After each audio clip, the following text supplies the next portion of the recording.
I'm Sarah Goff, and this is Emily Climb's Chapter 13, Haven.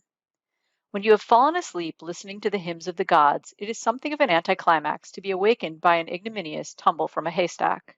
But at least it had aroused them in time to see the sunrise over Indian Head, which was worth the sacrifice of several hours of inglorious ease.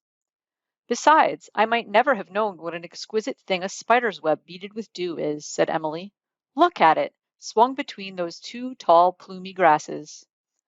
Write a poem on it, jeered Ilse, whose alarm made her fleetingly cross. How's your foot? Oh, it's all right, but my hair is sopping wet with dew. So is mine. We'll carry our hats for a while and the sun will soon dry us. It's just as well to get an early start. We can get back to civilization by the time it's safe for us to be seen.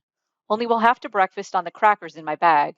It won't do for us to be looking for breakfast, with no rational account to give of where we spent the night.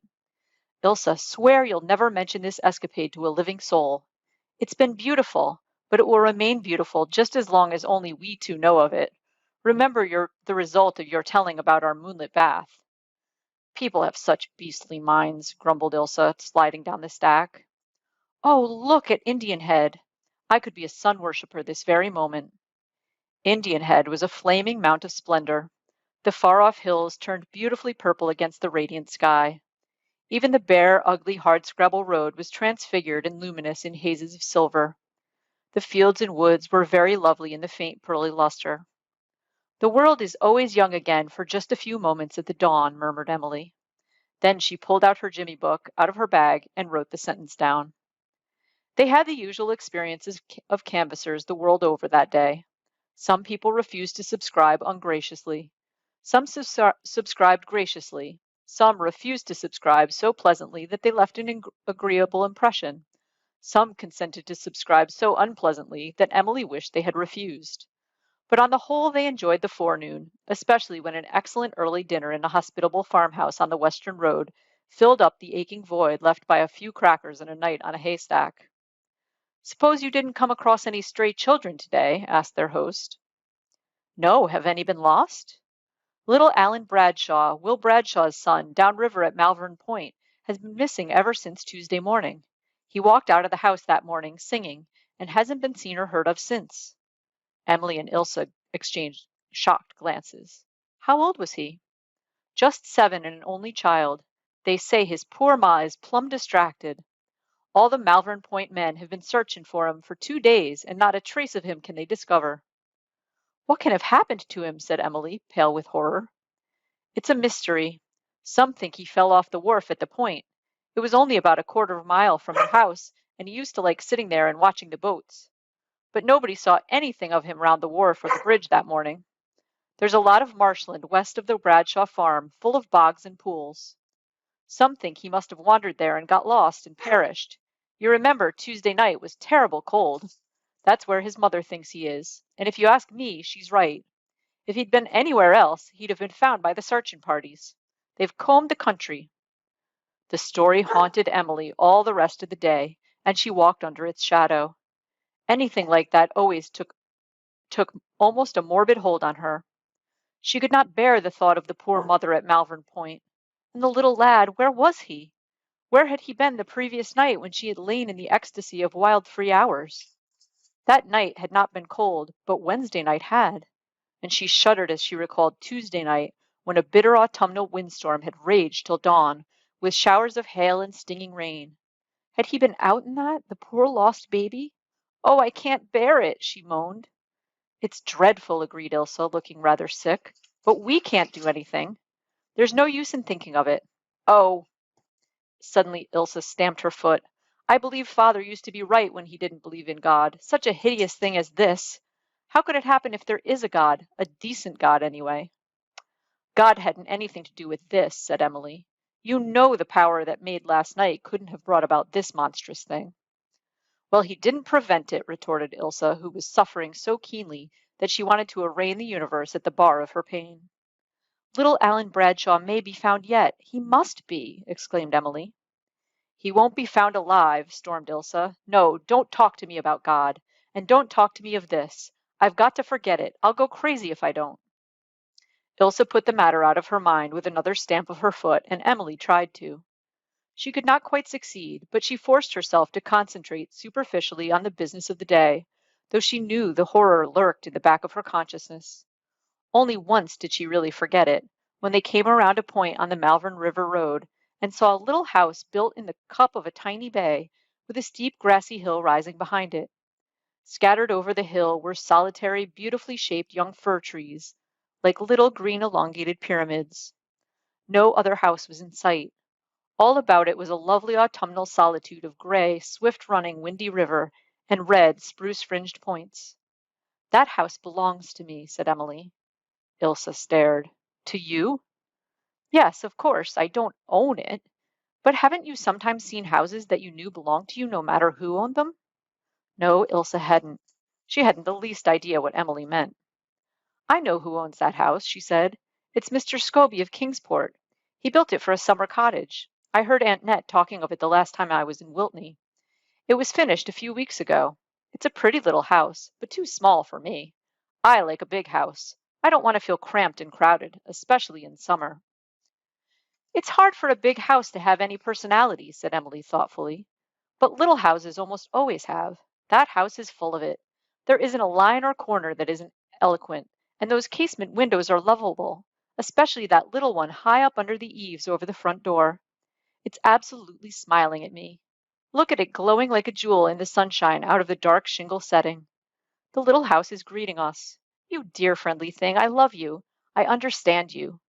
As old Kelly would say, may niver a tear be shed under your roof. The people who are going to live in you must be nice people, or they would never have thought you. If I lived in you, beloved, I'd always stand at that western window at evening to wave to someone coming home. That is just exactly what that window was built for, a frame for love and welcome." "When you get through with talking to your house, we'd better hurry on," warned Ilse. "There's a storm coming up. See those clouds? And those seagulls? Gulls never come up this far except before a storm. It's going to rain any minute. We'll not sleep on a haystack tonight, friend Emily." Emily loitered past the little house and looked at it lovingly as long as she could. It was such a dear little place with its dubbed-off gables and rich brown shingle tints, and its general intimate air of sharing mutual jokes and secrets. She turned around a half-dozen times to look upon it as they climbed the steep hill, and when at last it dipped below sight, she sighed. "I hate to leave it. I have the oddest feeling, Ilse, that it's calling to me, that I ought to go back to it." "Don't be silly," said Ilse impatiently. "There, it's sprinkling now. If you hadn't poked so long looking at your blessed little hut, we'd have been out on the main road now and near shelter. Wow, but it's cold." "It's going to be dreadful tonight," said Emily in a low voice. "Oh, Ilse, where is that poor little lost boy tonight? I wish I knew if they had found him." "Don't," said Ilse savagely. "Don't say another word about him. It's awful. It's hideous. But what can we do?" "Nothing. That's the dreadful thing about it. It seems wicked to go on about our business, asking for subscriptions when that child is not found." By this time they had reached the main road. The rest of the afternoon was not pleasant. Stinging showers came at intervals. Between them the world was raw and damp and cold, with a moaning wind that came in ominous sighing gusts under a leaden sky. At every house where they called, they were reminded of the lost baby, for there were only women to give or refuse subscriptions. The men were always searching for him. "Though it isn't any use now," said one woman gloomily, "except that they may find his little body. He can't have lived this long. I just can't eat or cook for thinking of his poor mother. They say she's nigh crazy. I don't wonder." "They say old Margaret McIntyre is taking it quite calmly," said an older woman, who was piecing a log cabin quilt by the window. "I'd have thought she'd be wild, too. She seemed real fond of little Alan." "Oh, Margaret McIntyre has never got worked up about anything in the past 5 years, ever since her own son Neil was frozen to death in the Klondike. Seems as if her feelings were frozen then, too. She's been a little mad ever since. She won't worry none over this. She'll just smile and tell you she spanked the king." Both women laughed. Emily, with the storyteller's nose, scented a story instantly, but though she would fain have lingered to hunt it down, Ilse hustled her away. "We must get on, Emily, or we'll never reach St. Clair before night." They soon realized they were not going to reach it. At sunset, St. Clair was still 3 miles away, and there was every indication of a wild evening. "We can't get to St. Clair, that's certain," said Ilse. It's going to settle down for a steady rain, and it'll be black as a million cats in a quarter of an hour. We better go to that house over there and ask if we can stay all night. It looks snug and respectable, though it certainly is the jumping-off place. The house at which Ilse pointed, an old whitewashed house with a gray roof, was set on the face of a hill amid bright green fields of clover aftermath. A wet red road wound up the hill to it. A thick grove of spruces shut it off from the Gulf shore, and beyond the grove a tiny dip in the land revealed a triangular glimpse of misty white-capped gray sea. The near brook valley was filled with young spruces, dark green in the rain. The gray clouds hung heavily over it. Suddenly the sun broke through the clouds in the west for one magical moment. The hill of clover meadows flashed instantly into incredible vivid green. The triangle of sea shimmered into violet. The old house gleamed like white marble against the emerald of its hilly background and the inky black sky over and around it. "Oh!" gasped Emily. "I never saw anything so wonderful." She groped wildly in her bag and clutched her jimmy book. The post of a field gate served as a desk. Emily licked a stubborn pencil and wrote feverishly. Ilse squatted on a stone in a fence corner and waited with ostentatious patience. She knew that when a certain look appeared on Emily's face, she was not to be dragged away until she was ready to go. The sun had vanished and the rain was beginning to fall again when Emily put her jimmy book back into her bag with a sigh of satisfaction. "I had to get it, Ilse." "Couldn't you have waited till you got to dry land and wrote it down from memory?" grumbled Ilse, uncoiling herself from her stone. "No, I'd have missed some of the flavor then. I've got it all now, and in just exactly the right words. Come on, I'll race you to the house. Oh, smell that wind. There's nothing in all the world like a salt sea wind, a savage salt sea wind. After all, there's something delightful in a storm. There's always something deep down in me that seems to rise and leap out to meet a storm, wrestle with it." "I feel that way sometimes, but not tonight," said Ilse. "I'm tired, and that poor baby." "Oh!" Emily's triumphant exultation went from her in a cry of pain. "Oh, Ilse, I'd forgotten for a moment. How could I? Where can he be?" "Dead," said Ilse harshly. "It's better to think so than to think of him alive still, out tonight. Come, we've got to get in somewhere. The storm is on for good now. No more showers." An angular woman panoplied in a white apron so stiffly starched that it could easily have stood alone, opened the door of the house on the hill and bade them enter. "Oh, yes, you can stay here, I reckon," she said, not inhospitably. "If you'll excuse things being a bit upset. They're in sad trouble here." "Oh, I'm sorry," stammered Emily. "We won't intrude. We'll go somewhere else." "Oh, we don't mind you if you don't mind us. There's a spare room. You're welcome. You can't go on in a storm like this. There isn't another house for some ways. I advise you to stop here. I'll get you a bit of supper. I don't live here. I'm just a neighbor come to help 'em out a bit. Hollinger's my name, Mrs. Julia Hollinger. Mrs. Bradshaw ain't good for anything. You've heard of her little boy, maybe. Is this where, and he hasn't been found?" "No, never will be. I'm not mentioning it to her," with a quick glance over her shoulder along the hall, "but it's my opinion he got in the quicksands down by the bay. That's what I think. Come in and lay off your things. I suppose you don't mind eating in the kitchen. The room is cold. We haven't the stove up in it yet. It'll have to be put up soon if there's a funeral.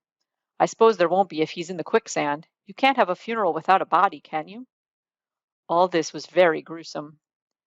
Emily and Ilse would have fain have gone elsewhere, but the storm had broken in full fury and darkness seemed to pour in from the sea over the changed world. They took off their drenched hats and coats and followed their hostess to the kitchen, a clean, old-fashioned spot which seemed cheerful enough in lamplight and fireglow. "Sit up to the fire. I'll poke it a bit. Don't mind Grandfather Bradshaw. Grandfather, here's two young ladies that want to stay all night." Grandfather stared stonily at them out of little hazy blue eyes and said not a word. "Don't mind him," in a pig's whisper. "He's over 90, and he never was much of a talker.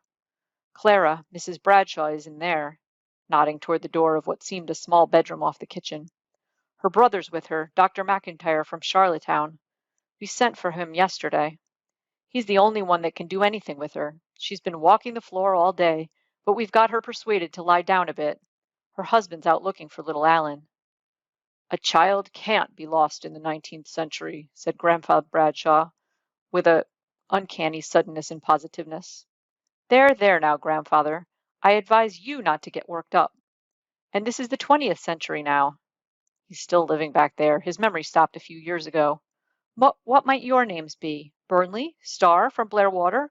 Oh, then you'll know the Murrays. Niece? Oh. Mrs. Julia Hollinger's "oh" was subtly eloquent. She had been setting dishes and food down at a rapid rate on the clean oilcloth on the table. Now she swept them aside, extracted a tablecloth from a drawer of the cupboard, got silver forks and spoons out of another drawer, and a handsome pair of salt and pepper shakers from the shelves. "Don't go to any trouble for us," pleaded Emily. "Oh, it's no trouble. If all was well here, you'd find Mrs. Bradshaw real glad to have you. She's a very kind woman, poor soul. It's awful hard to see her in such trouble. Allen was all the child she had, see." "A child can't be lost in the 19th century, I tell you," repeated Grandfather Bradshaw, with an irritable shift of emphasis. "No, no," soothingly. "Of course not, Grandfather. Little Allen'll turn up all right yet. Here's a hot cup of tea for you. I'd advise you to drink it. That'll keep him quiet for a bit. Not that he's ever very fussy, only everybody's a bit upset, except old Mrs. McIntyre. Nothing ever upsets her. It's just as well, only it seems to me real unfeeling. Course she isn't just right. Come sit in and have a bite, girls. Listen to that rain, will you? The men will be soaked. They can't search much longer tonight. Will soon be home. I sort of dread it.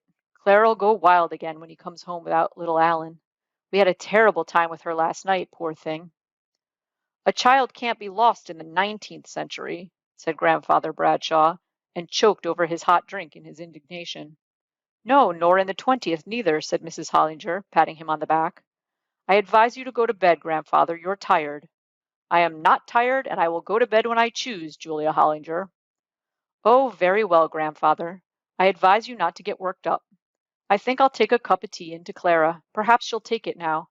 She hasn't eaten or drunk since Tuesday night. How can a woman stand that, I put it to you?" Emily and Ilse ate their supper with what appetite they could summon up, while Grandfather Bradshaw watched them suspiciously, and sorrowful sounds reached them from the little inner room. "It is wet and cold tonight. Where is he, my little son?" moaned a woman's voice, with an undertone of agony that made Emily writhe as if she felt it herself. "They'll find him soon, Clara," said Mrs. Hollinger, in a sprightly tone of artificial comfort. "Just you be patient. Take a sleep, I advise you. They're bound to find him soon." "They'll never find him!" The voice was almost a scream now. "He is dead! He is dead! He died that bitter cold Tuesday night so long ago. Oh, God have mercy! He was such a little fellow. And I've told him so often not to speak until he was spoken to. He'll never speak to me again. I wouldn't let him have a light after he went to bed, and he died in the dark, alone and cold. I wouldn't let him have a dog, and he wanted one so much. But he wants nothing now, only a grave and a shroud." "I can't endure this," muttered Emily. "I can't, Ilse. I feel as if I'd go mad with horror. I'd rather be out in the storm." Lank Mrs. Hollinger, looking at once sympathetic and important, came out of the bedroom and shut the door. "Awful, isn't it? She'll go on like that all night. Would you like to go to bed? It's quite early, but maybe you're tired and would rather be where you can't hear her, poor soul. She wouldn't take the tea. She's scared the doctor put a sleeping pill in it. She doesn't want to sleep till he's found, dead or alive. If he's in the quicksands, of course. He never will be found." "Julia Hollinger, you are a fool and the daughter of a fool, but surely even you must see that a child can't be lost in the 19th century," said Grandfather Bradshaw.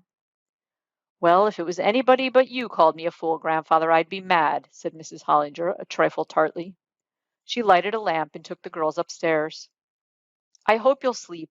I advise you to get in between the blankets, though there's sheets on the bed. They was all aired today, blankets and sheets. I thought it'd be better to air them in case there was a funeral. I remember the New Moon Murrays was always particular about airing their beds, so I thought I'd mention it. Listen to that wind. We'll likely hear of awful damage from this storm. I wouldn't wonder if the roof blow off this house tonight. Troubles never come singly. I advise you not to get upset if you hear a noise through the night. If the men bring the body home, Clara'll likely act all possessed, poor thing. Maybe you better turn the key in the lock. Old Mrs. McIntyre wanders round a bit sometimes. She's quite harmless and mostly sane enough, but it gives folks a start." The girls felt relieved as the door closed behind Mrs. Hollinger. She was a good soul, doing her neighborly duty as she conceived it, faithfully, but she was not exactly cheerful company. They found themselves in a tiny, meticulously neat spare room under the sloping eaves. Most of the space in it was occupied by a big, comfortable bed that looked as if it were meant to be slept in, and not merely to decorate the room. A little four-paned window with a spotless white muslin frill shut them in from the cold, stormy night that was on the sea. Ugh, shivered Ilse, and got into bed as speedily as possible. Emily followed her more slowly, forgetting about the key. Ilse, tired out, fell asleep almost immediately, but Emily could not sleep. She lay and suffered, straining her ears for the sound of footsteps. The rain dashed against the window, and not in drops, but sheets. The wind snarled and shrieked. Down below the hill she heard the white waves ravening among the dark shore. Could it only be 24 hours since that moonlit summery glamour of the haystack and the ferny pasture? Why, that must have been in another world. Where was that poor lost child? In one of the pauses of the storm she fancied she heard a little whimper overhead in the dark, as if some lonely little soul, lately freed from the body, were trying to find its way to kin. She could discover no way of escape from her pain. Her gates of dreams were shut against her. She could not detach her mind from her feelings and dramatize them. Her nerves grew strained and tense. Painfully, she sent her thoughts out into the storm, seeking, striving to pierce the mystery of the child's whereabouts. He must be found, she clenched her hands. He must! That poor mother! Oh God, let him be found, safe! Let him be found safe! Emily prayed desperately and insistently, over and over again. All the more desperately and insistently because it seemed a prayer so impossible of fulfillment.